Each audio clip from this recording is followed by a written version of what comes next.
In today's video, I'll show you how to set up Notepad to work with A3 paper on Windows 10. Notepad doesn't have a fixed A3 page layout like Word, but you can still configure it correctly so your document prints perfectly on A3 paper. First, open Notepad and type or open the text you want to print. Once your document is ready, click on File at the top left corner and select Page Setup.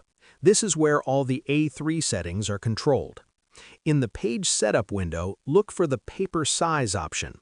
If your printer supports A3, you should see A3 in the list. Select it.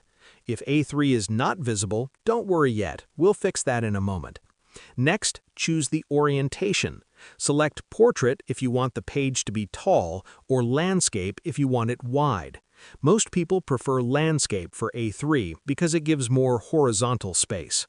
Now adjust the margins. Smaller margins give you more space for text, while larger margins leave more white space around the edges. You can tweak these numbers based on how you want the page to look. You'll also see header and footer options. These are optional. You can leave them blank or add simple details like page numbers or the file name if needed. Once everything looks good, click OK to save the settings. When you're ready to print, click File, then Print. Before printing, make sure to open your printer properties and confirm that the paper size is also set to A3 there. This step is very important because Notepad uses your printer settings to control paper size. For better viewing on your screen, remember that Notepad's window size does not change the paper size.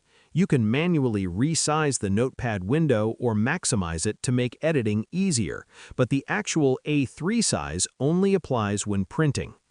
If you don't see A3 in Page Setup at all, check that your printer supports A3 and that the correct printer drivers are installed in Devices and Printers.